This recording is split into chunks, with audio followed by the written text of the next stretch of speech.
We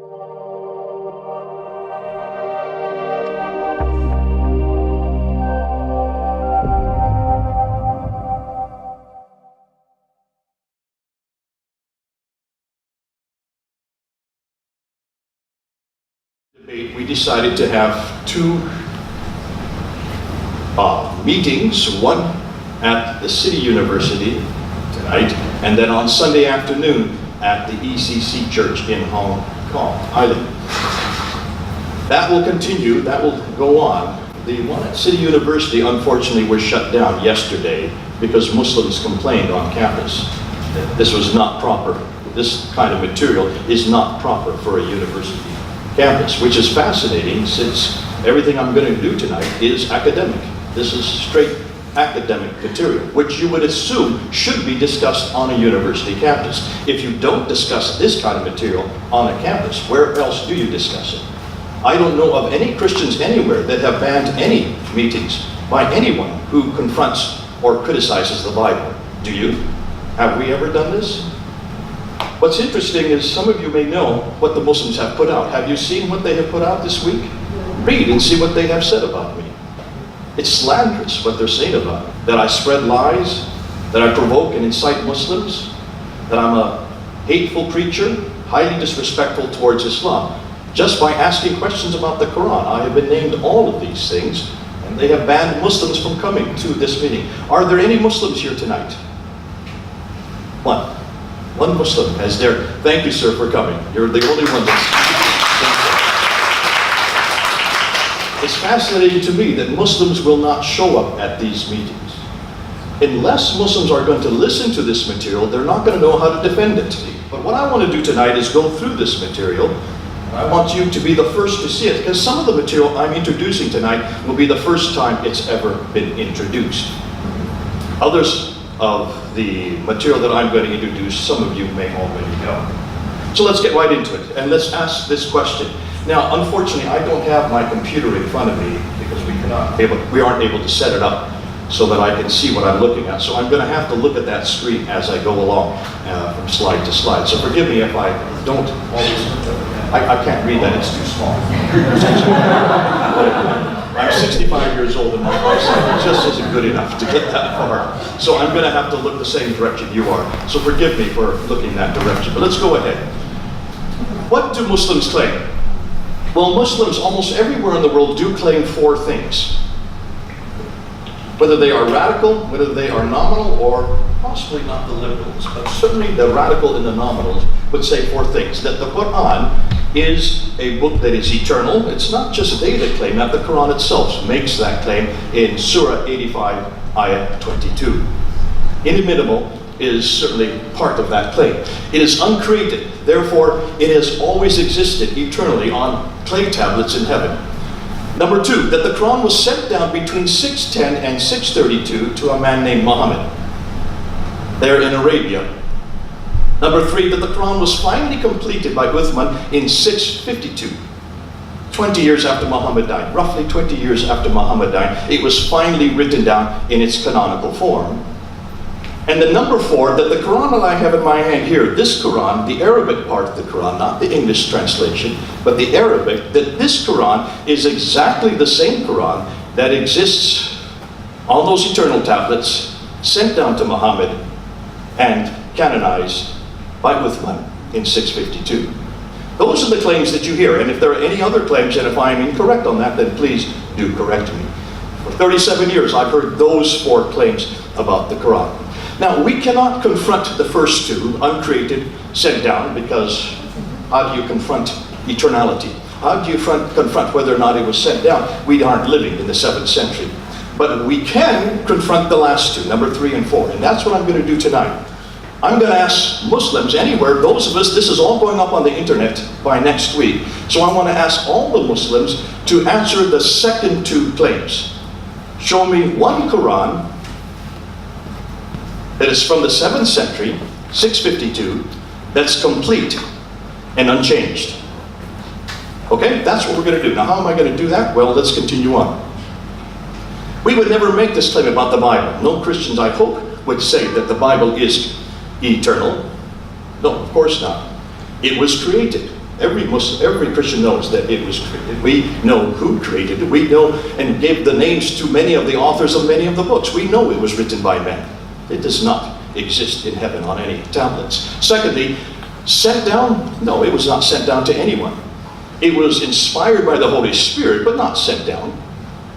Matthew wrote Matthew, John wrote John, Moses wrote the first 5 books, Jeremiah wrote Jeremiah. So we give the names to many of the books of the authors, about 33 of them, written in 3 different languages on 3 different continents over a period of 1,400 years.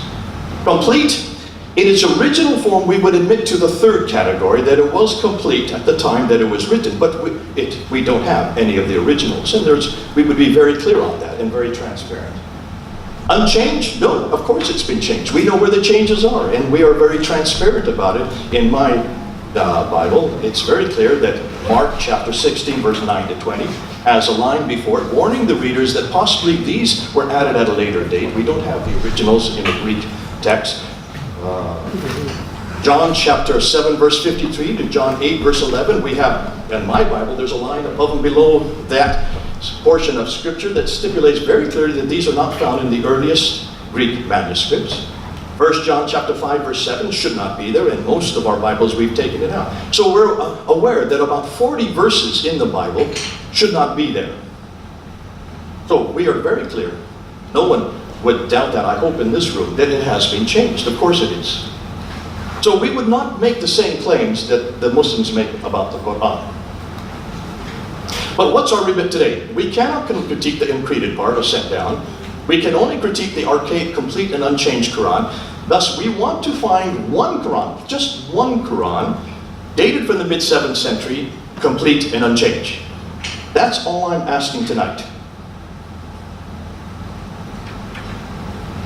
What I want to do is 11 different areas. Now, we're going to be here a long time. I'm sorry about this, so put your pens down. You're not going to keep up with me. But I'm going to go through every one of these areas. What do modern Muslim leaders claim? What did early Muslim scholars say? The historical anachronisms in the Quran, the source criticism, the 2 compilations of the Quran, the 6 earliest Quranic manuscripts, 2 layers of the Solomon palimpsest, the 4 carbon dating lab reports, the late diacritical variants, the early consonantal variants, and then we're going to end with the history of the 1924 Huff's canonized text. So every one of these are going to be unpacked as we go through. So let's start with the first one. What do modern Muslim leaders claim? Fethullah Gulen says only one Quran, there's only one Quran, unaltered, edited, and untampered. The Quranic text is entirely reliable. It has not been altered, edited, or tampered with for the last 1,400 years. Susan Hanifa, a convert to Islam, goes a step further. It's preserved today in its original form. Abdullah Yusuf Ali, he is actually one of the great translators of the Quran into English, says not even a single letter has been changed. The correct Arabic text we have today is identical to the text as it was revealed to the Prophet. Maulvi Muhammad Ali says from Lahore, he was a leader of the Ahmadiyya sect, said not even a diacritical point has changed, not even a dot that above and below the lines has changed. Dr. Shabir Ali, a friend of mine, I've debated him 6 times, says it is exactly identical for over 1,300 years. We can compare that with what we're reading today, and we find them to be exactly identical. And he's talking about the Mahil Codex, which is there in the British Library. So the British Library Quran is exactly the same as the Quran we have today. He goes on and says that Muslims have not quarreled over what is the text. The text was known through memory work and through the written material. And for 1,400 years ago, looking at the Tashkent, he mistakenly puts it into Russia where it's not. The Samarkand manuscript he's referring to. And he says of it, we find no difference from that copy to what we're reading today. So both the Mahil Quran, the 2165 manuscript, and the Samarkand manuscript, 2 of the 6 major manuscripts, he says, are 1,300 and 1,400 years old. Listen to the claims they're making. The problem is, this is not what the earliest Muslims said. The Quran we have today, they're saying, has not changed one iota since its inception 1,400 years ago, but is what the earliest Muslim scholars believed? Let's look at what they said concerning the Quran.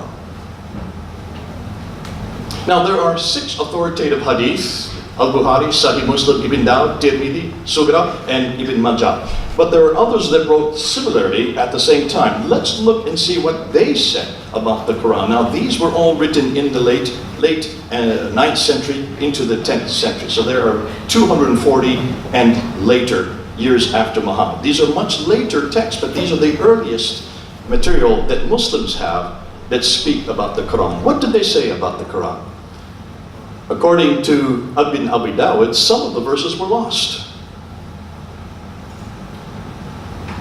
According to As-Suyuti, writing in the 1500s, some verses disappeared. According to Sahih Muslim, some verses were forgotten. According to Sahih al-Bukhari, considered to be the most authoritative because he's the first to write down the hadith compilations. He dies in 870, and he says, we used to read a verse of the Quran revealed in their connection, but later the verse was cancelled. Al-Bukhari goes on to say that some verses are missing. Among what Allah revealed was the verse of Rajam, that's the verse on stoning. We did recite this verse and understood and memorized it. Allah's apostle did carry out the punishment of stoning. I am afraid that after a long time has passed, somebody will say, by Allah, we do not find the verse of Rajam in Allah's book. And that's referring to chapter 24, ayah 2, or surah 24, ayah 2, which has now been changed to 100 lashes for those who commit adultery. Some of the verses were overlooked. According to Ibn Abi Dawud, you have overlooked 2 verses and have not written them. According to Muwatta Ibn Malik, some verses were changed. Write it this way. This is according to Aisha. And she added that she had heard it so from the Apostle of Allah, one of the wives of Muhammad. Ibn Abi Dawud refers to that some verses that were modified. 11 modifications he talks about. But Allah said, none of our revelations do we abrogate or cause to be forgotten, but we substitute something better or similar. That's Sahih Bukhari. That's also found in the Quran itself, in Surah 2, Ayah 106, and Surah 16, Ayah 101, which is the verse of abrogation in the Quran. And then some of the verses were eaten by sheep, according to Sunnah Ibn Majah in 1277. So, lost, disappeared, forgotten, cancelled, missing, overlooked, changed, modified, substituted, eaten by sheep. Does this sound like a book which was compiled perfectly and completely?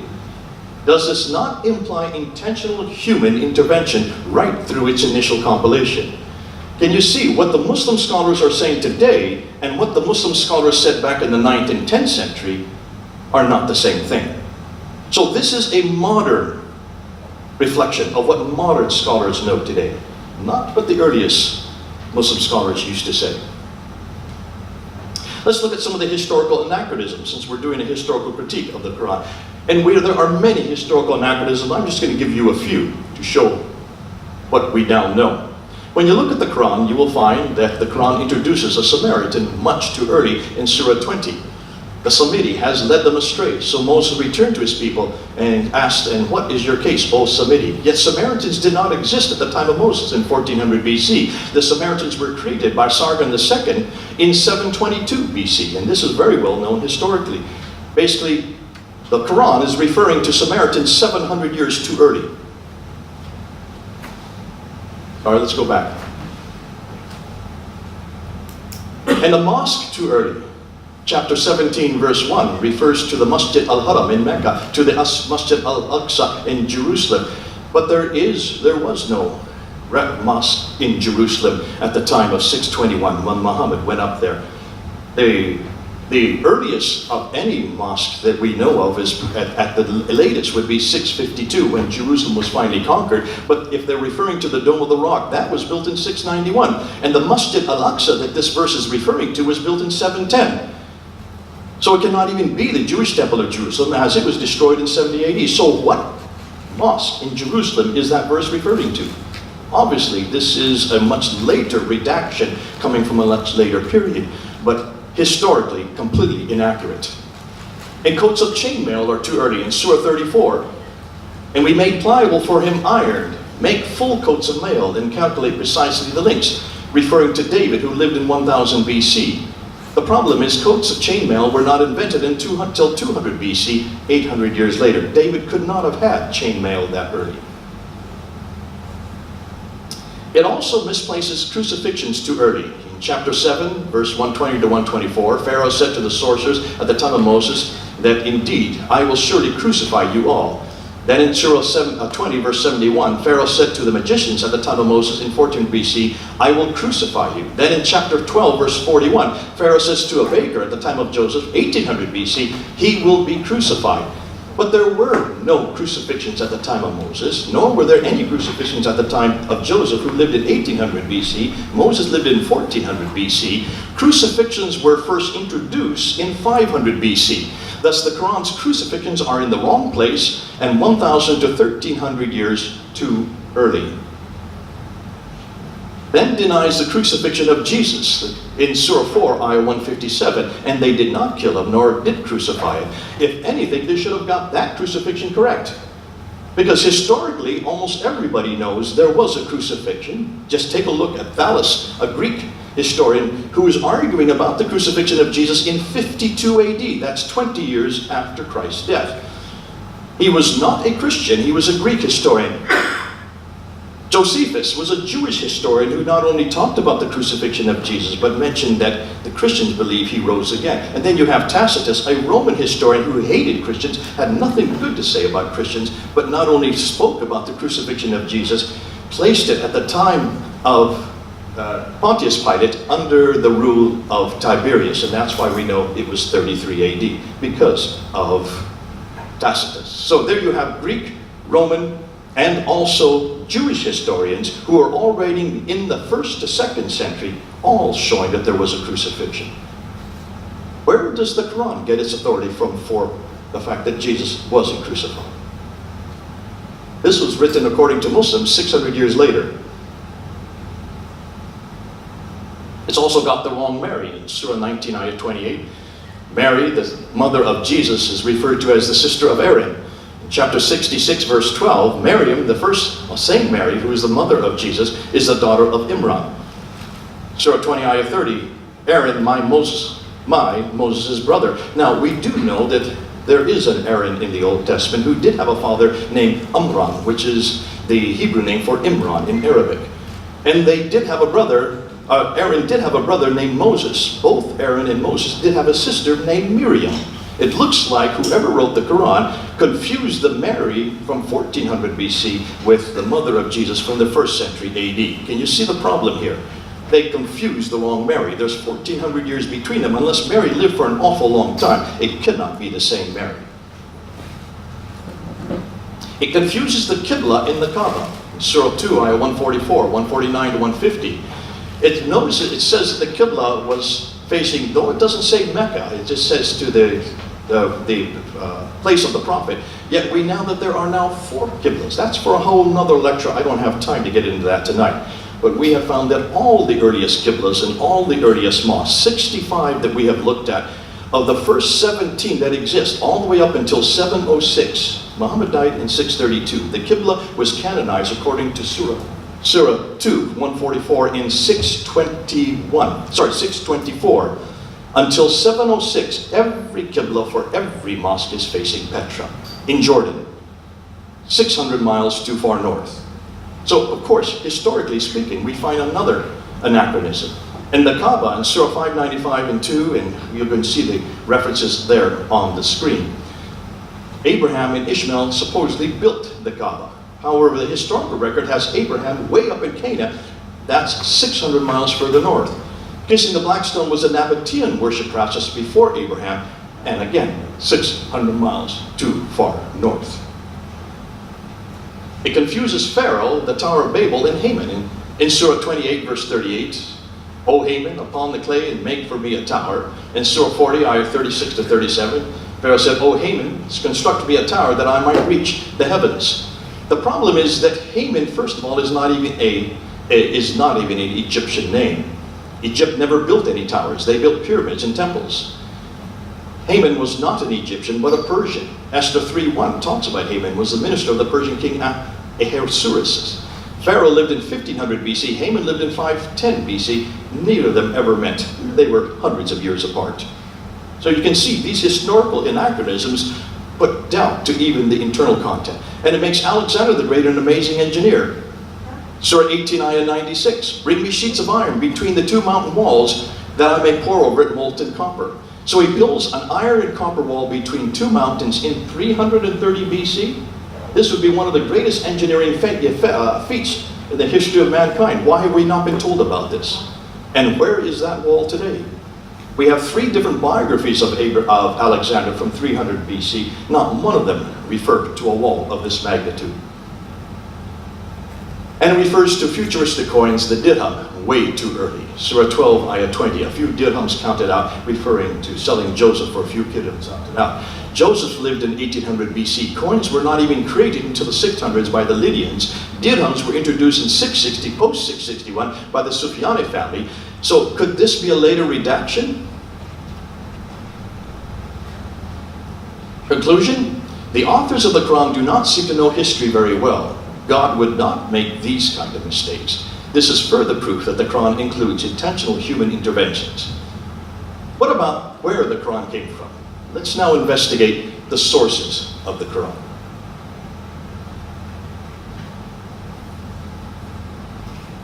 Now I'm going to go to source criticism. This is what Muslims claim. The Quran is eternal, Word of God. Its source comes from these eternal tablets preserved in heaven, Surah 85, verse 22. It was revealed to correct the errors of previous revelations. It is unfettered by human intervention. Therefore, it does not come from man, but from God. That's what the Quran makes, and that's what Muslims claim today. Yet when you look at the stories in the Quran, you will find that there are stories after stories that are not found in the Bible, yet they are found in the Quran that can be sourced back to post-biblical writings. Surah 5, ayah 32, the story of Cain and Abel. Cain killing his brother Abel, not knowing what to do with the body, and follows the example of a raven giving and burying its partner, and he does the same with his brother. That is not found in the Bible for one very good reason. That was written by in the Targum of Jonathan ben Uzziah in the 2nd century AD. And then in the Mishnah Sanhedrin, verse 32 then appears, referring to the blood of Abel. He who takes the blood of one as if he takes the blood of all. He who saves the blood of one as if he saves the blood of all. In verse 32. That was introduced in the Bar Sanhedrin, chapter 4, verse 5, in the late 5th century. Both the story of Cain and Abel in verse 31 and the story of the blood of Abel in verse 32 were borrowed from an apocryphal account, a Jewish apocryphal account, written in the late 5th century. We know who wrote it, we know when it was written, we even know why it was written. This does not come from God, and the reason it's not in the Bible is because the Bible had long been canonized long before the 2nd century AD. When you look at Solomon and Sheba in Surah 27, ayah 17 to 44, too long a story to go into, but when you read it, you will find Solomon had an air force of birds. I had no idea Solomon had an air force of birds that would fly up over the enemy, drop stones on the enemy with the name of the enemy on the bottom. When the hoopoe bird goes and introduces him to the Queen of Sheba, when she comes into the throne room to meet Solomon, there is a pond in the middle of the floor, and as she is walking across, she picks up and pulls up her skirts to keep them from getting wet. Now, have any of you heard this story in the Bible before? None of you, for one very good reason. This comes from the 2nd Targum of Esther, a 2nd century apocryphal account written long after the Bible was written by Jews basically for the entertainment of their children. How did that story get into the Quran? What about Jesus? Jesus in the palm tree, telling his mother how to basically eat from the palm tree and having the palm tree bend down to give the fruit to Mary. I had no idea that Jesus was able to teach his mother how to eat, but according to the Quran, this is how it was done. Where does that story come from? It comes from the lost books of the Bible, a 2nd century sectarian account, never considered to be authoritative by Christians. That's why it's not in the Bible, because it was written much, much too late. Yet it finds its way into the Quran. Other further borrowed Jewish and Christian sources. The story of Mary, Imran, and Zachariah comes from the Proto-Evangelions, James the Lesser, a 2nd century apocryphal account. Creating birds out of clay in Surah 3, Ayah 49. That comes from Thomas's Gospel of the Infancy of Jesus Christ, second century. Surah 5, Ayah 31, burying a raven. I've already talked about that. Surah 7, Ayah 171, raising mountains comes from the Abd as-Sara, a second century apocryphal account. Baby Jesus talking from the cradle comes from the first Gospel of the Infancy of Jesus Christ, another second century account.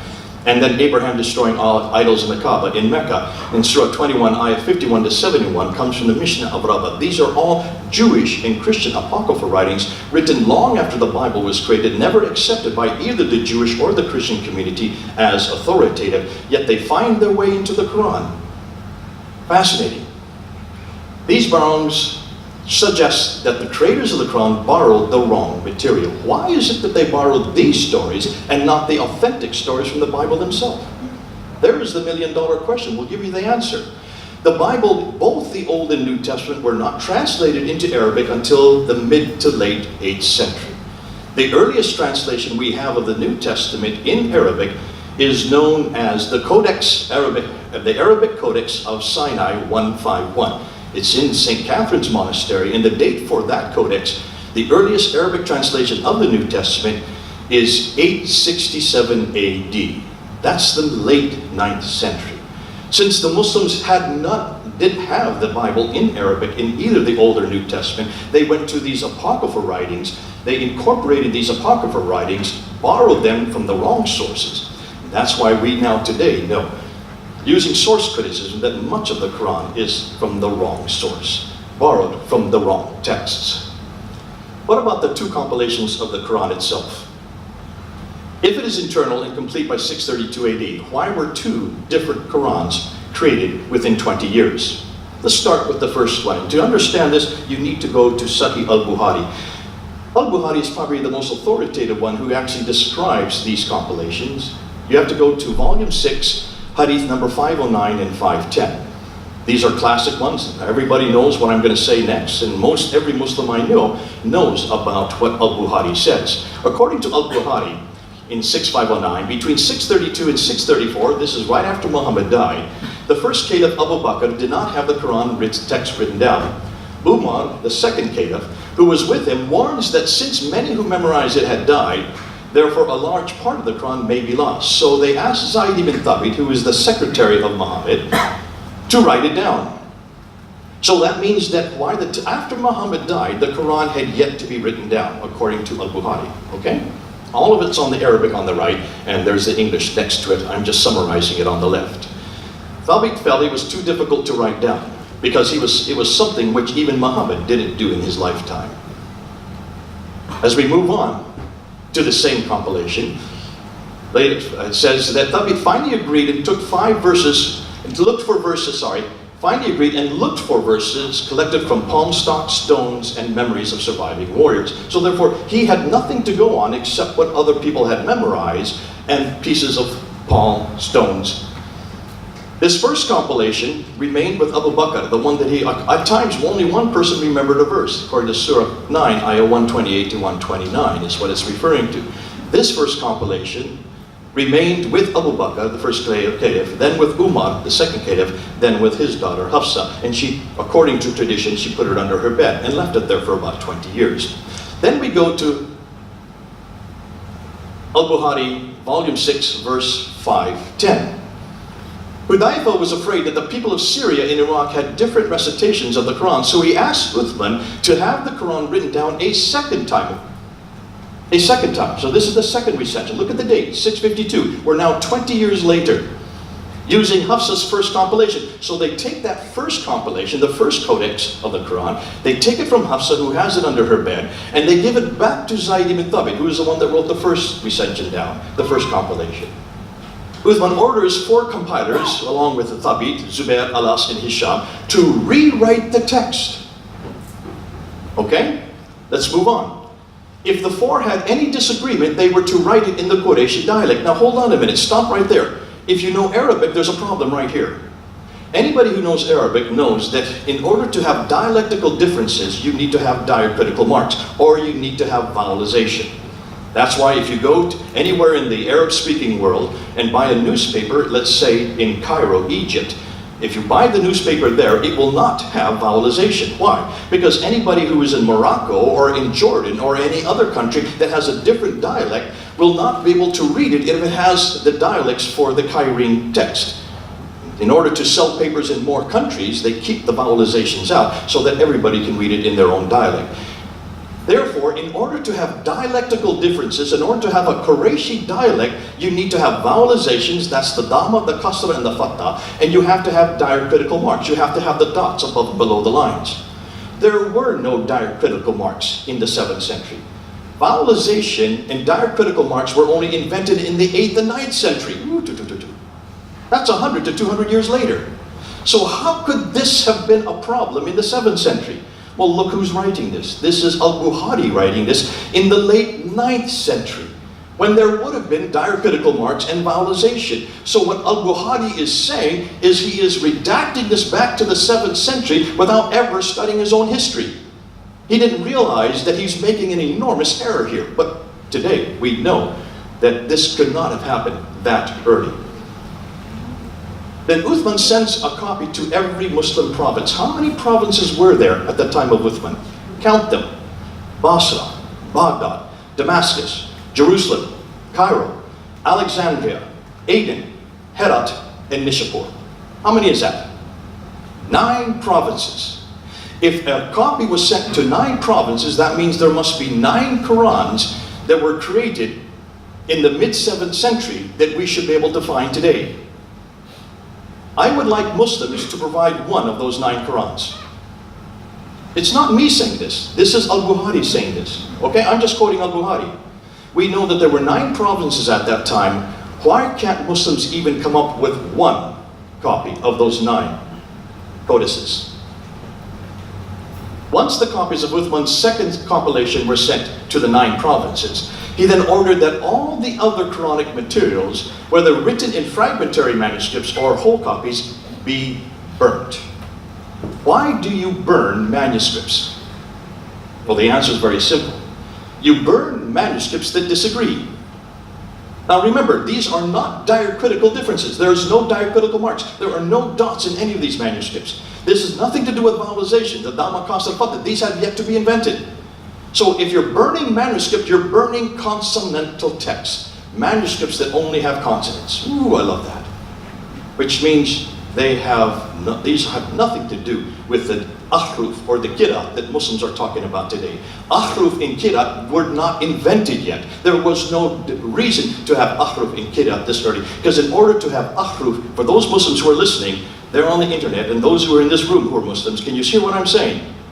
This is not an ahruf or kirat. These 7 ahruf that Muslims talk about cannot have existed this early. Are you listening to me?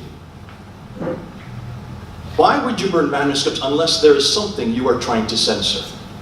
Wouldn't it be great to have everything that was burned to look at so that we could see what they censored? So, concerning Al-Bukhari, why didn't God, first of all, choose a language which could have accommodated the Quran? Isn't that rather odd of God, to choose an Arabic which could not even accommodate his language because it did not have the diacritical marks or the vowelizations that early? Since he already had 2 other languages that he used with previous revelations, Hebrew and Greek. Why would God in his wisdom have chosen such a uncivilized text? Secondly, why didn't God choose a man who could read or write? If that was really his only function, was to have this text revealed to him, then why in the world would God choose somebody who could not read and write to give the greatest and final revelation of mankind? And why, therefore, didn't that man, Muhammad, write it down? He had 22 years to write it down. What happened that he died before it could be written down? Thirdly, why didn't Muhammad learn to read and write, for heaven's sakes? He had 22 years to do so. More so, he did have a secretary named Zayd ibn Thabit. What do secretaries do if they don't write? Why in the world did Zayd ibn Thabit not write it down? See, these are questions we need to ask Muslims. I've never heard a Muslim answer these questions. Isn't that the job of secretaries? Why didn't Abu Bakr make copies and disperse them to the 9 provinces in 634, as Uthman did 20 years later on? And how could there be dialectical differences in the mid-7th century when dialects required diacritical marks and vowelizations? These were not introduced until the 8th century, and they were not finalized until possibly even a century later. And most importantly, why then did Uthman burn all the other copies? Doesn't that suggest that they didn't agree? And wouldn't it be great to have them to compare with today? Where are the copies of the Quran sent to the 9 cities? They would only be 1,400 years old. That's not very late, folks. If you come to the British Library, I will show you the Sinaiticus, which is the entire New Testament of our New Testament from the 4th century. That's 300 years before the Quran. Right next to it is the Alexandrinus, which is both the Old and New Testament from the 5th century. That's 200 years before this date. If you want to go down to the Vatican in Rome, you can see the Vaticanus, which is from the mid-4th century. That's 300 years before the Quran was put together. In fact, today we have 365 either partial or complete manuscripts of the Bible in our possession before the 6th century. Why is it that Muslims can't even find one Quran from the 7th century that's complete and unchanged? Why, if Uthman standardized the Quran to just one copy, are there now a multiplicity of different Arabic Qurans today? And what about the earliest extant manuscripts which do exist? Should we not take a look at them to find out just how similar they are to our present Hafs text? So let's look at the 6 earliest Quranic manuscripts. This is the material that I introduced in 2014 in my debate with Dr. Shabir Ali. If you want to see that debate, just go up online and just put it on YouTube, the classical debates, J. Smith versus Shabir Ali. Over 250,000 people have now watched that debate. What's interesting is Shabir Ali has yet to respond to all the accusations and the challenges we gave at that debate in Toronto. So let's go through some of the material that I introduced then, 4 years ago.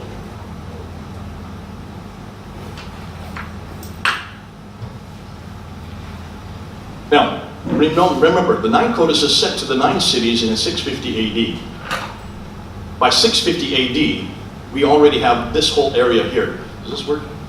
See that? This whole area right here under the auspices, under the control of Islam. By the time that Abdul Malik comes to power in 685 AD, we have all the way from Andalusia over here on the left, all the way over to India. So from Spain, what is Spain today, to India was under their control. So if this were the case, certainly there would have been someone who could read or write at that time. We do know of 4 metropolitan codices that became very popular according to the Islamic traditions. The Codex of Ubay ibn Ka'b in Damascus, interestingly, his codex had 115 chapters. The Codex of Abdullah ibn Masud in Kufa, his codex had 111 chapters. The Codex of Abu Musa al-Ash'ari in Basra, his codex had 116 surahs, and then Zayd ibn Thabit's codex from Medina, his codex had 114. So even the 4 metropolitan codices, according to the earliest Islamic traditions, did not agree, did not even have the same number of surahs. But let's look and see what we now have today. Today there are really only 6 manuscripts that are in existence that are extant. That means they still exist today, which are from that era. Now, Muslims have always claimed that these are from the time of Uthman. These 6 are part of the 9 that were sent out by Uthman in 652. And many, as you saw from the claims we had at the very beginning, Shabir Ali certainly claimed that the Tashkent, the Samarkand, the one in the middle, and the Ma'il, the one on the right, were from the time of Uthman. And you'll hear Muslims make this claim over and over and over again. But let's look at these 6 earliest. The Topkapi manuscript is in Istanbul, in the Topkapi Museum there in Turkey. That is probably the best of all the manuscripts. The Samarkand manuscript is in Uzbekistan, there in Tashkent in Uzbekistan. The Ma'il manuscript, known as the 2165 manuscript, is in London in England at the British Library.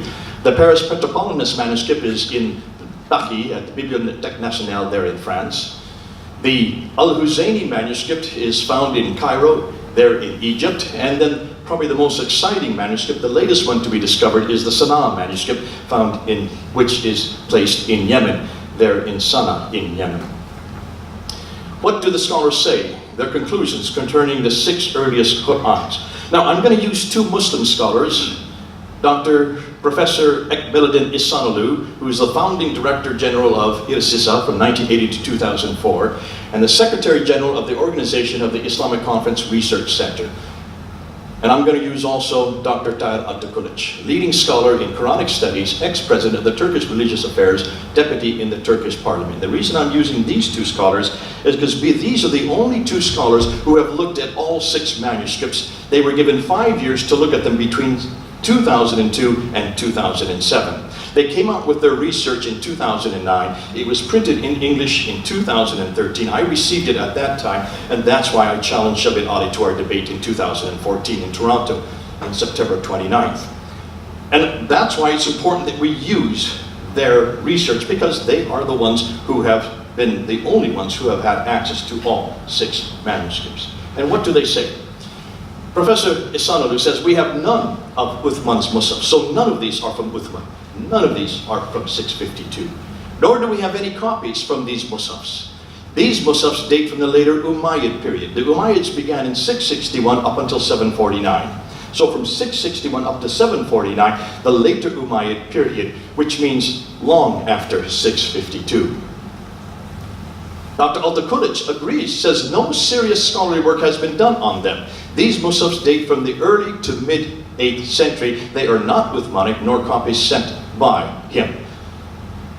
Let's look at the Topkapi, and this is the one that probably the Muslims like the most because it is the most complete of all the manuscripts. Altıkılıç says that it is dated to the second half of the 1st century AH, which would be from second half of the 1st century, which starts in 670 up into 720, and the first half of the 2nd century, which goes from 720 to 770. So basically what he is saying is that this manuscript is anywhere between 670 and 770, that 100 years. Remember, Muslims have always said that this is from 652. So he's saying that parts of it are from the second half of the 1st century, which is from 670 to 720, and other parts, at least 3 surahs he knows about, were added at a later date, possibly between 720 to 770.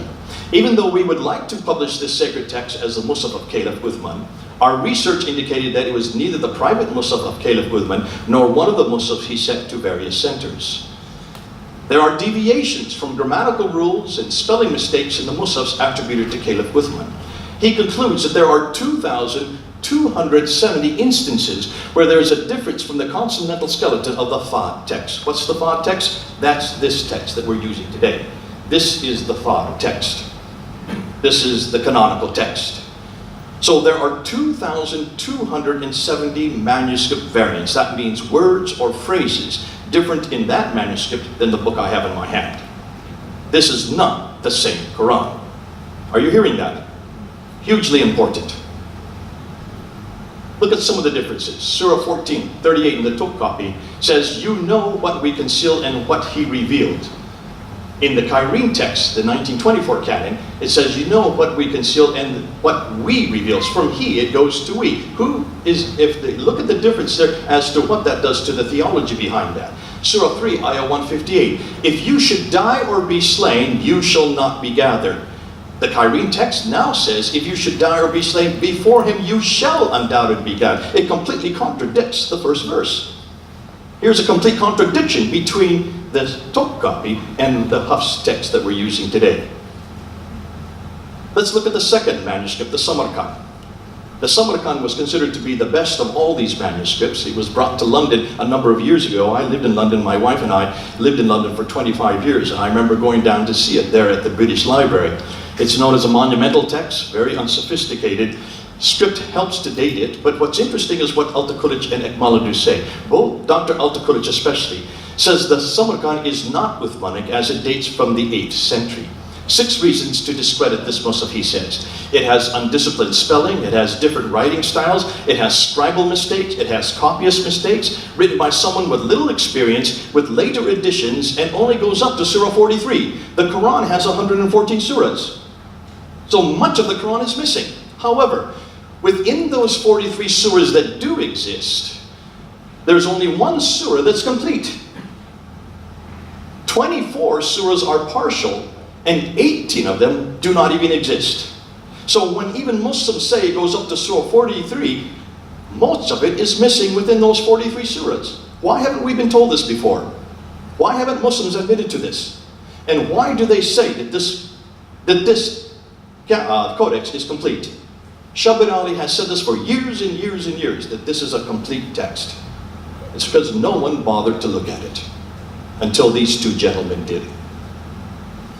The Ma'il, the 2165 manuscript, which is there in London. Now, we do know about this text, because this is within the British Library. The style of writing helps to date it. It is what they call a Ma'il. That means a slanted text. That is a Hijazi text. This is not a Kufic text like the others. This is a much earlier text. What's interesting is that it only goes up to Surah 43 as well. It includes only 53% of the Quran, dated by Al-Qur'an to the early 8th century by Dr. Martin Links, who was curator for the British Library for many years. He puts it to the late 8th century. But this is not the 7th century. Are you noticing there is a pattern going on here? So already both manuscripts are the 8th century, not the 7th century. The Haluzani text, Monumental Codex. Take a look over here on the right, and you can see there's some problems. Can you see some coverings? We'll get to that later on. We'll show you that many of these manuscripts have that difficulty. Al-Taqulij says of the Huzayni text, this is not with Manik. It is dated from the early to mid 8th century. It was stated that the Cairo copy might have been written in the order of Abdul Aziz bin Marwan, the governor of Egypt. However, the reason for reaching this conclusion has not been explained. So he does not know who wrote it, but he does know it's not the 7th century. François de Roche, who's considered to be the world's leading scholar in the Western world, calls it a monumental script, and he puts it to a much later date because it's a monumental script. Note the blue arrows. Are you looking at those coverings? We'll get to that, because this is probably the most disturbing part of these manuscripts. Hold on, we'll get to it in just a bit. The Paris Petropolitanus manuscript, which is in Bibliothèque Nationale. Rudimentary script, a different script. A script helps date it as well. Interestingly, this is a compilation of a number of different manuscripts, just portions. None of them are complete. In fact, the largest manuscript amongst this collection only contains 26% of the Quran. Arab 330 only contains 15% of the Quran. The third one contains only 4.2. So where is this idea that these are complete Qurans? Nowhere are any of these complete Qurans. None of these are complete codexes from, and look at the date. The date is from the 8th century. When you look at the Petropolitanus, look at Surah 14, ayah 37, and compare with the Cairene text. Our Lord, they take that they may establish prayer and make hearts among people has been changed to so make hearts from people. We'll get into more of these later on. I don't want to get into the significance now because we'll come back to this. The Salam manuscript is proving to be probably the most problematic of all the manuscripts. This is the most exciting because it was only discovered in 1975 in the mosque in Sana'a. As they were cleaning the dome, they came across a trapdoor. When they opened up the trapdoor, hundreds of manuscripts fell to the ground, which is not unknown because when Qurans start to deteriorate, they hide them up and they put them for safekeeping up into domes of many mosques. In this case, when they came across this particular manuscript, no one could read it because it had no diacritical marks. It had no dots above and below the line. It had no vowelization, as none of these earliest manuscripts did. And they could not read it. So they flew down two scholars, three scholars, Dr. Gerd Quinn, Dr. von Bothmer, and Dr. Oleg, all of them from Saarland University in Saarbrücken in Western Germany, considered to be the world's leading scholars on early Arabic script. They were flown down in 1981 to look at this manuscript, and they quickly took pictures of it, put it onto microfilms, and their microfilms were then confiscated by the Yemeni government and were not released to them until 1997. I went to see Gerd Quinn, and he allowed me to take these pictures of the Sana'a manuscript here on the left and in the center. As you can see, just from that page that's opened up there on the left, there are two completely different scripts. Surah 19 is on the right side, and when you come down to the yellow mark, it jumps to Surah 22. What happened to Surah 20 and 21? Written in a script that is from 705. There's no diacritical marks there. There's no vowelization. Surah 20 then begins on the left-hand side of the page in a completely later script, much later script, a late 8th century script. Page on the right is early 8th century. The page on the left is late 8th century. Can you see the problems of what's happening here? Karl-Heinz Ohlig says of the Sana, the Quran began to be compiled in the last 2 decades of the 7th century, with other versions continuing until the 9th century. Gerrit Quinn goes much further, and he says the oldest parchments and papers of any Quranic manuscripts is found on this. So this is the earliest of any of the archaic manuscripts, and he dates it to 705.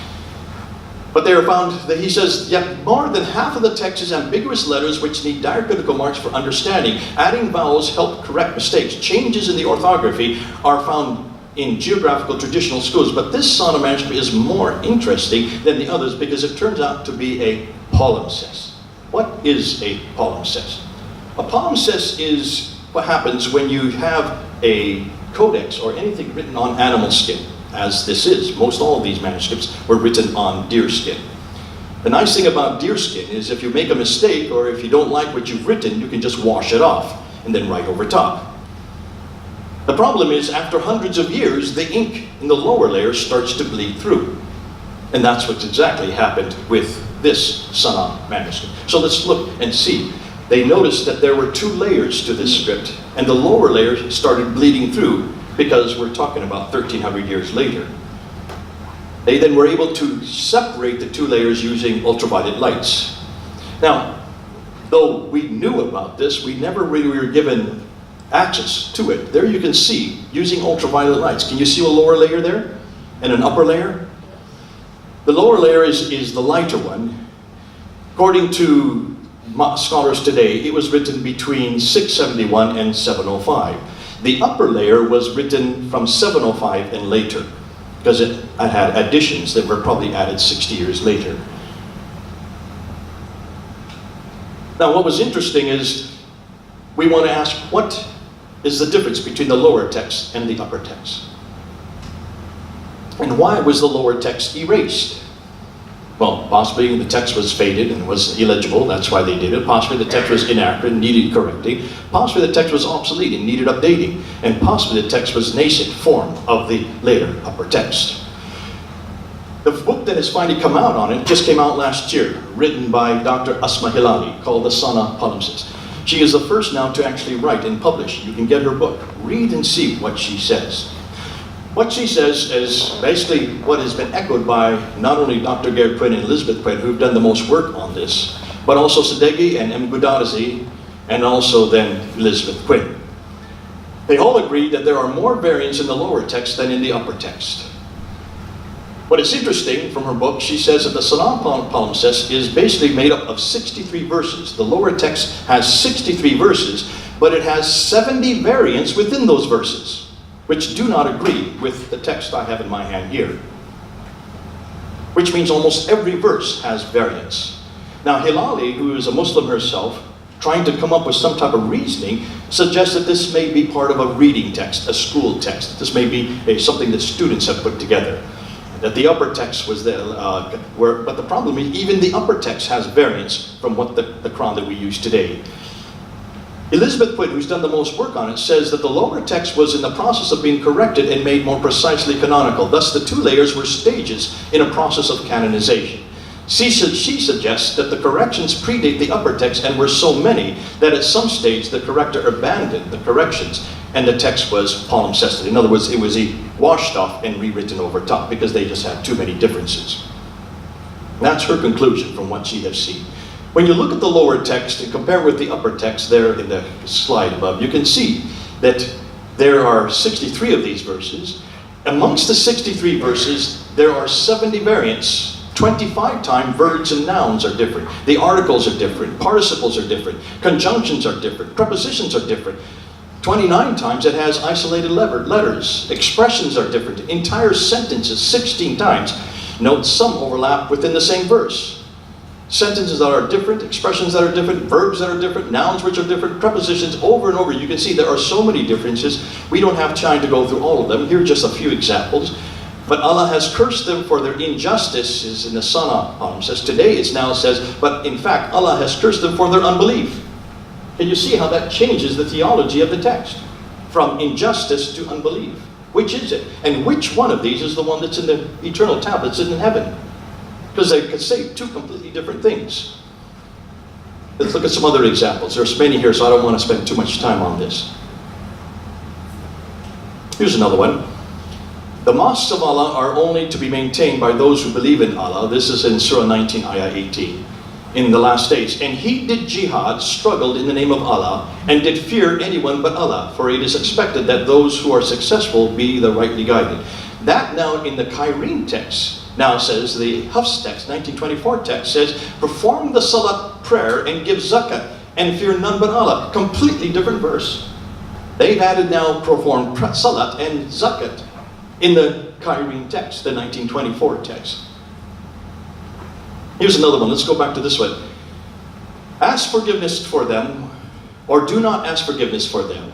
If you should ask forgiveness for them 70 times, Allah does not forgive them. Indeed, Allah does not guide.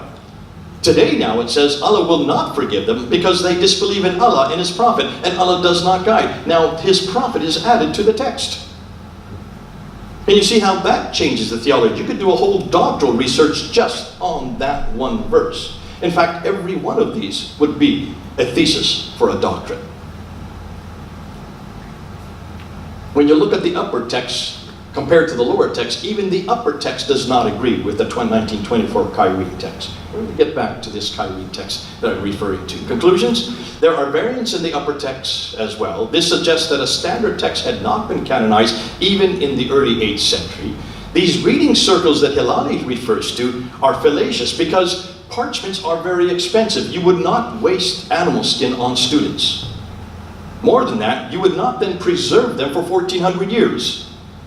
More than that, if this is the earliest script that we have of any Quran, notice, the lower layer of the palimpsest in the Sana is the only part of the Quran that we can find from the late 7th century.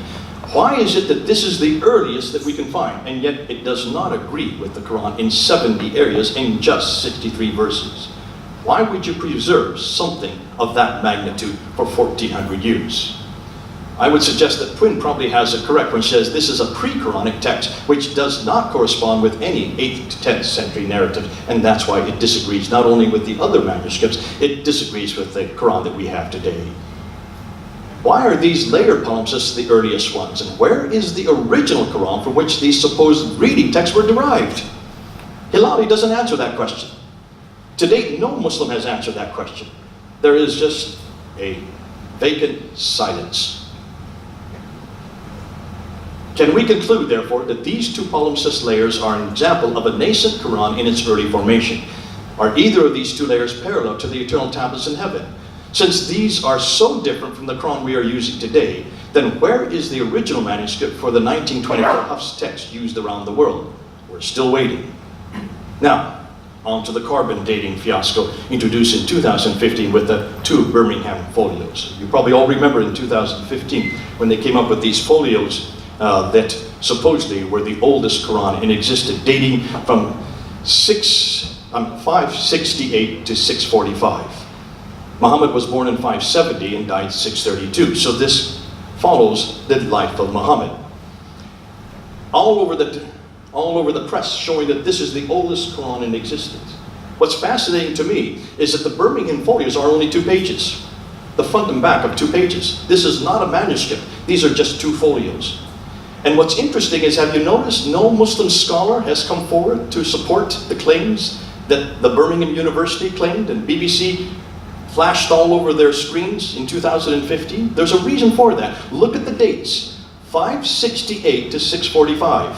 What's wrong with those dates? When was the Quran finalized? When was the Quran finally written down in its final form? 652, 7 years later. Even if you use the latest date of the carbon datings, it's still 7 years too early. You see why? No scholar has come forward to accept these dates. And the reason has to do with radiocarbon dating. Radiocarbon dating is one of the most inexact of sciences because there's such a range of dates. 568 to 645, you're almost talking about 100 years. And you do not go with either end of those dates. It uses the bell curve, so you would use the median date, which would be around 610, which would make it earlier than the Quran. Because the Quran, according to Islamic tradition, was only begun in 610. So how can you have these 2 folios that early? Look at the content of these 2 folios. There's Surah 18, Surah 19, and Surah 20. And look at what they refer to. They refer to the story of Moses, which would have been borrowed from the biblical text. They refer to the 7 sleepers of Ephesus, which have only, I don't know where that is borrowed from. And they have referred to Du al-Qarnayn, who is Alexander the Great. These are external to the Quran. These are all stories borrowed from other sources. If you borrow from other sources, then of course your borrowings are earlier than the material that you write on. Am I correct? By definition, if you borrow, they are earlier. Why haven't Muslims noticed this? Be careful of what you claim. But if you're going to use carbon dating, then let's look at what they have seen, what they have found on the Sana manuscript, probably the best of all the manuscripts. Let's look at the 4 carbon datings in the 4 labs that have looked at these manuscripts and notice what they have shown. I'm now referring to Julian Christian Robin in L'Arabi dans Koran, his book that came out in 2015. Robin looked at carbon dating research which was carried out on 9 separate folios of the Sana collections, above and beyond the Birmingham folios. These carbon dating results were carried out in 4 different laboratories, in Lyon in France, in Kiel in Germany, in Zurich in Switzerland, and Oxford in England. These are 4 of the prominent labs in the world today who work with carbon dating. Take a look at what they found. Now let me just explain what you're looking at here. This over here, on the far right, over here is the Uthmanic recension. That's 652. That's when the Quran was finally written down. This blue, these 2 blue dots, is the life of Muhammad. That's from 570 to 632. Are you following that? Look at these 4 on the left over here. These 4 on the left were dated from 370 up to 500. This one was dated to 405 up to 450. This is dated from 475 up to 550. This is dated from 500 up to 550. Those 4 from 4 different laboratories of the Sana manuscript all predate Muhammad, predate the Quran, and predate Islam. How many years? If you want to take the latest date for all of these are a good 50 to 100 years before the Quran. Which means the Sana manuscript predates the Quran by a good century. Can you see the problem here? Using carbon datings, be careful about using carbon datings. I wouldn't use carbon datings. Nonetheless, all 4 Sana A examples dated at 4 separate laboratories completely predate Muhammad, the Quran, and Islam. All the folios, including the Sana A, B, C, D, and the Birmingham folio, except for E, predate the Uthmanic recension. They're all too early. You can't have a Quran that early. Not in the 4th and 5th century. Sorry, the 5th and 6th century. Since all 4 Sana A examples dated at 4 laboratories completely predate Muhammad, the Quran, and Islam, these must be either earlier writings from which the writers of the later Quran borrowed, or I would suggest that probably the better answer is be careful of carbon dating. Carbon dating is completely inexact. I would not go with carbon dating. But Muslims must be careful if they're going to ballyhoo and say, we finally found 2 folios from the time of Muhammad, then they're going to have to go with the other carbon datings that place the same folios almost 2 to 3 centuries before the Birmingham folio. Now we get to the late diacritical variants. These have proven to be some of the most damaging material. And much of the work, in fact, everything that I'm giving you tonight is not my research. Let me repeat that. Everything that I'm introducing tonight has nothing to do with me. I didn't do any of this research. I am not capable of this kind of research. I am only the messenger who's communicating this material because the people who do this research do not want to go public with it. Except this research. It's done by a friend of mine named Hatun Tash. But she decided to go and find out about these diacritical marks. Now remember, she does not speak Arabic. She does not read or write Arabic. She's Turkish. And she went all over the Muslim world and had others go for her. Excuse me, she didn't herself go. She went on others and asked to find out Arabic Qurans that disagree with each other. She has now found 31 different Arabic Qurans. We repeat that.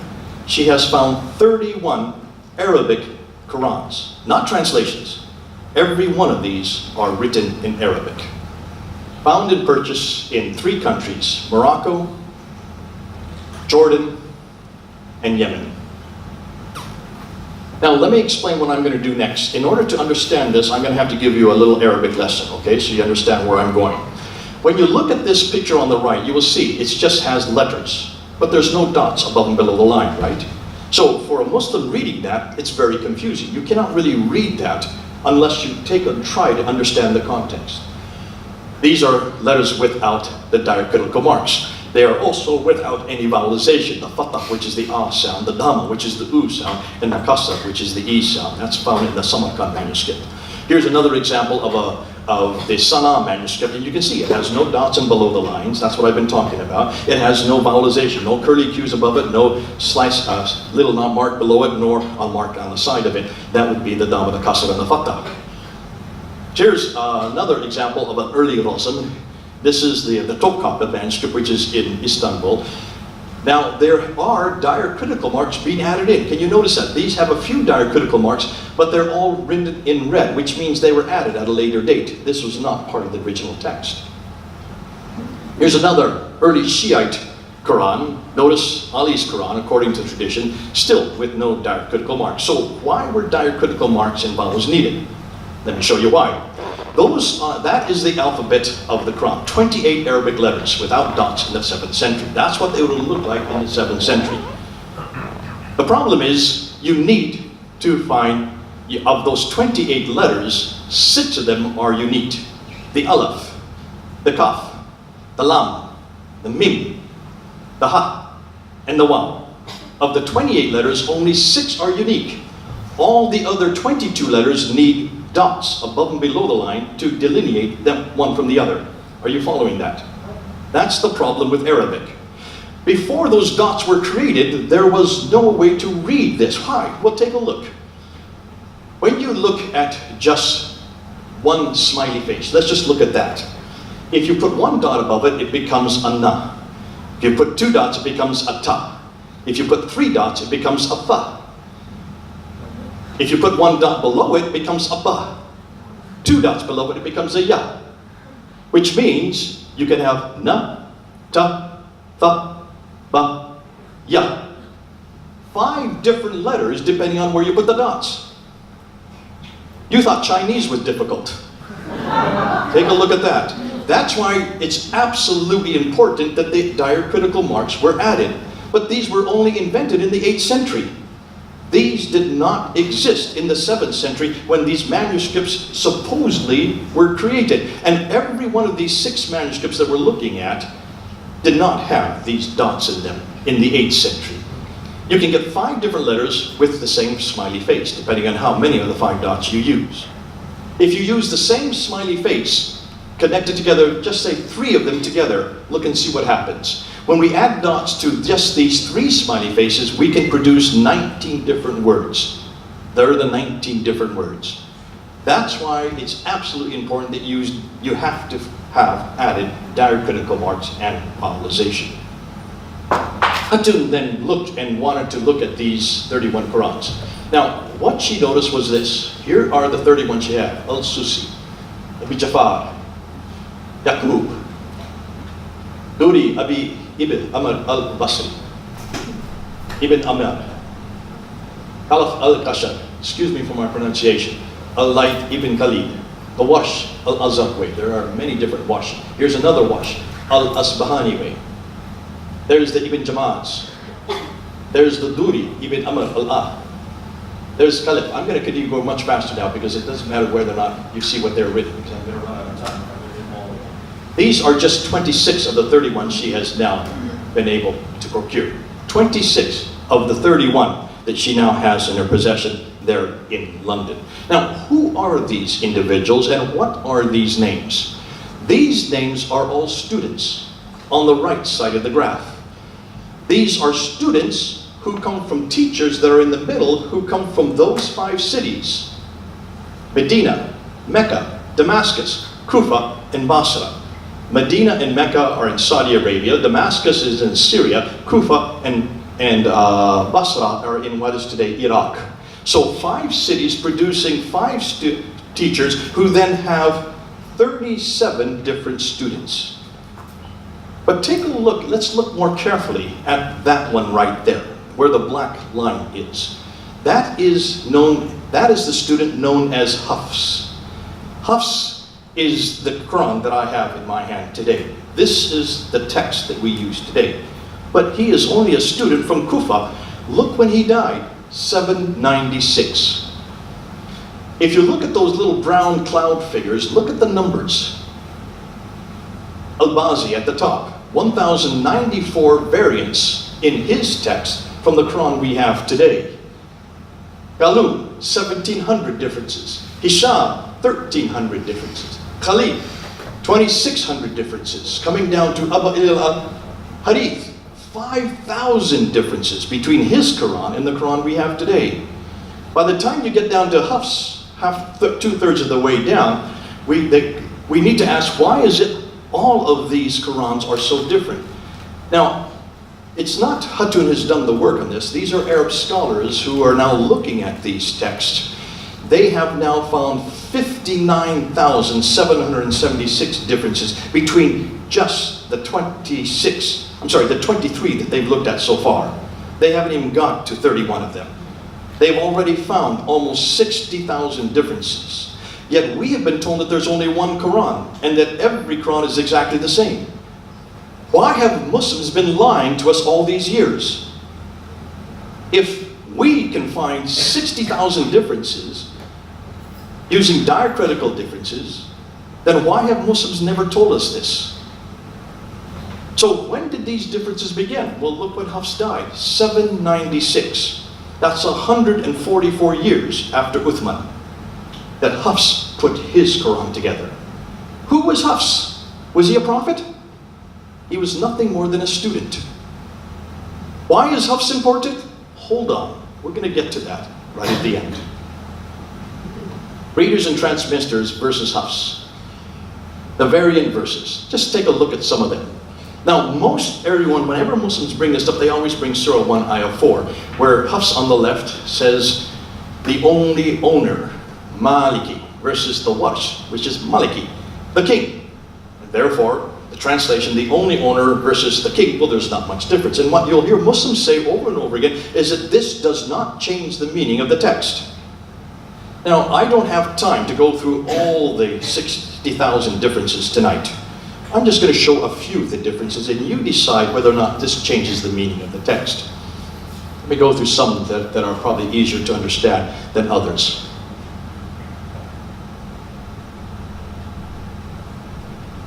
Let's look at this one here. In the Hafs text it says yukafiru. In the Warsh text it says nukafiru. The translation is, and he will remove, expiate from you some of your misdeeds. The Warsh text says, and we will remove, expiate from some of your misdeeds. Significance, does Allah remove our misdeeds or do we remove our misdeeds? Can we, either this is Allah plural or humans, do what is reserved for Allah alone? Can you see? This has huge theological implications. When you say that this doesn't change the meaning, you could write a doctorate on this, just these two differences here. Let's look at another one.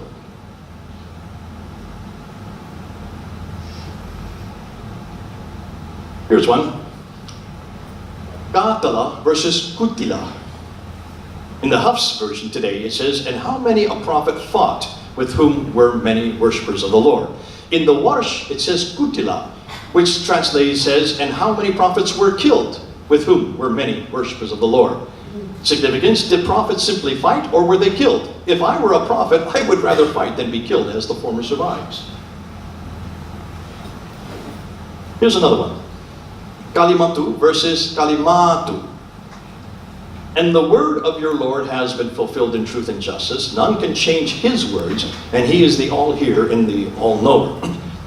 The Warsh says, and the words of your Lord have been fulfilled in truth and justice. None can change his words, and he is the all-hearer.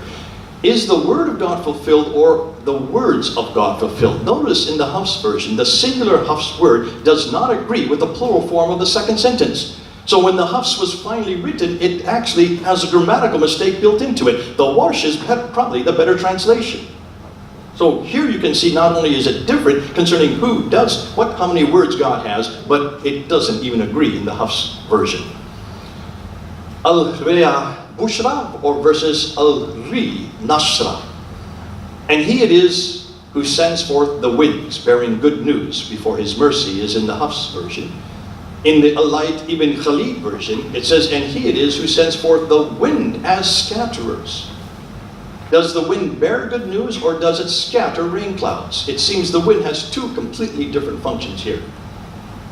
You cannot say that this doesn't change the meaning. It has huge significance concerning not only the fact that they are variant, but the fact that they don't even agree.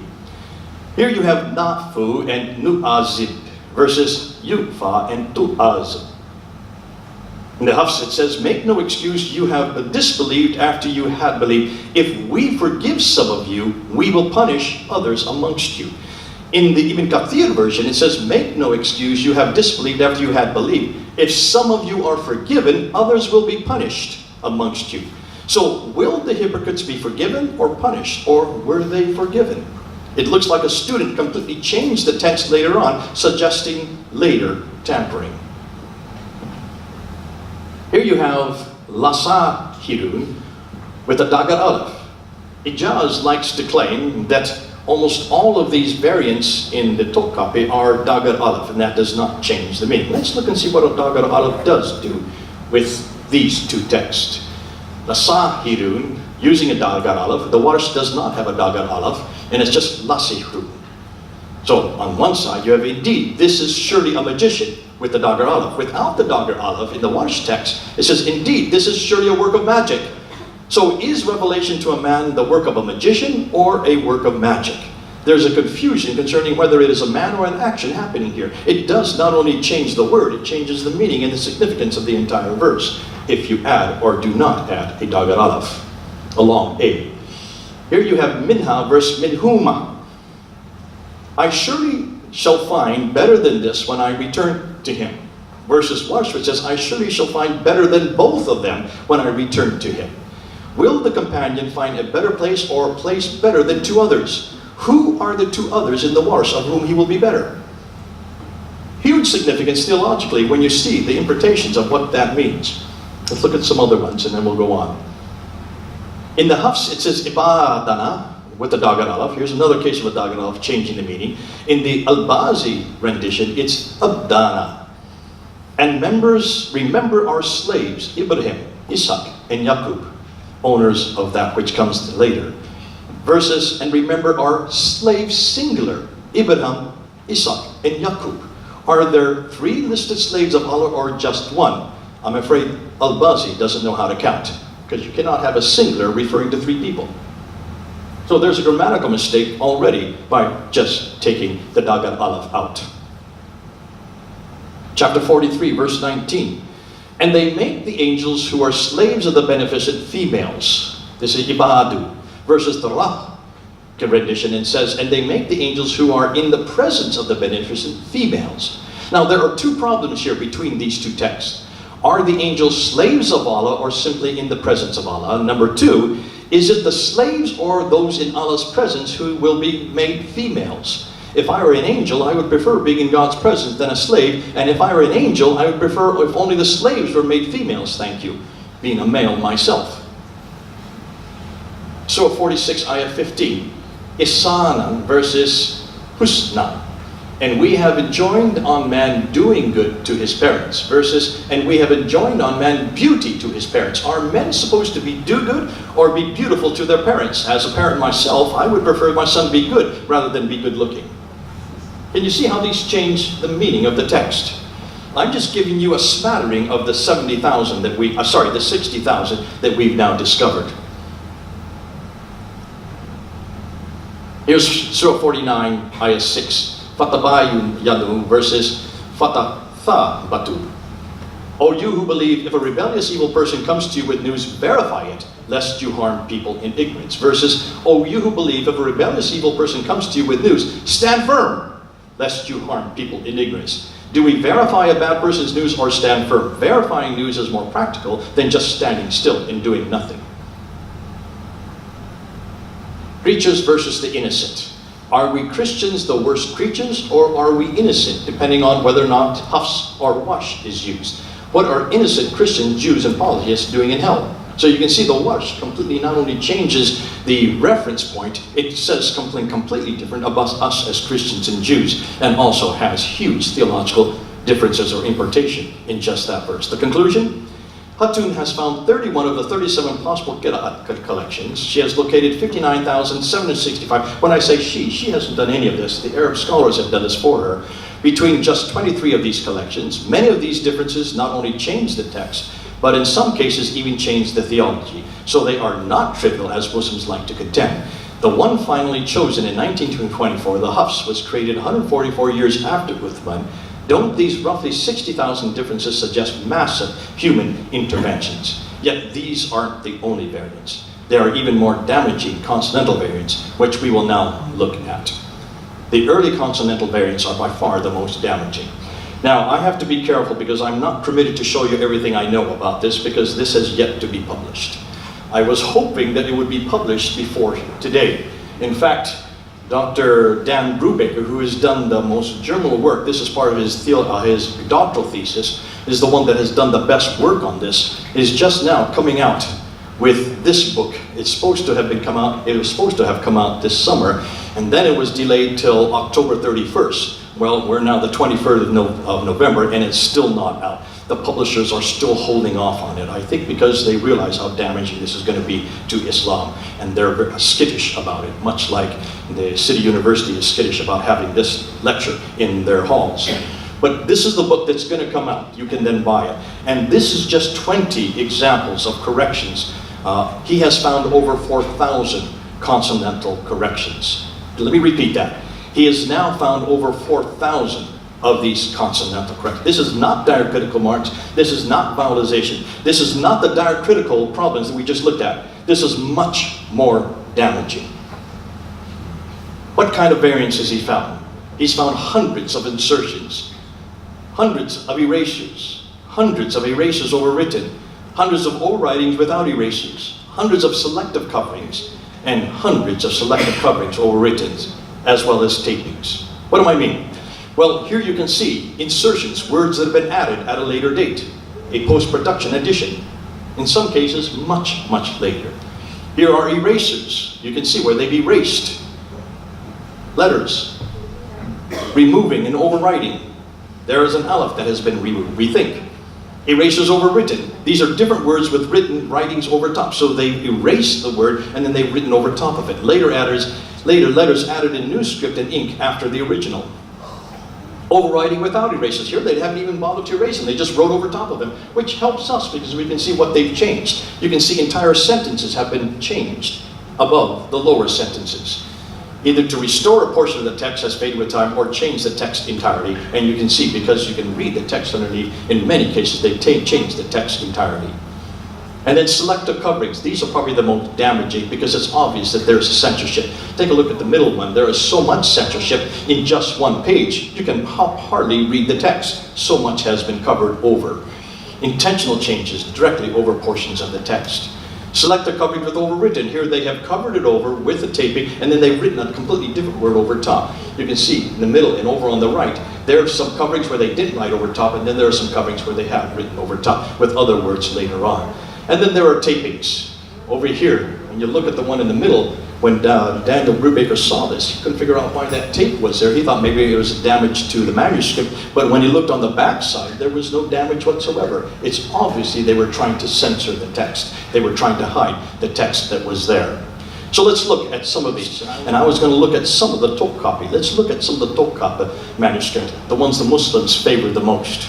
Look at the Topkapi manuscript. Let's look at some of the variants. Now remember, here is one here in Surah 2, Ayah 225. The verse in the Topkapi used to say, as a provision, if only we had been provided with this before. Now it says, as a provision, they said, this is that with which we had provided before. A provision has been added to the text to make it conform to the current 1924 Hafs text. So you can see right there on the right side, you can see where the cup has been added in to the text above the line. In Surah 2, Ayah 196, the verse in the Topkapi now includes that surely Allah. That surely Allah has been added to the text to make it conform to the current 1924 text. Note the insertion on the far right third line coming down. You can see it right off to the right. That has been inserted at a later date. Surah 3, Ayah 31.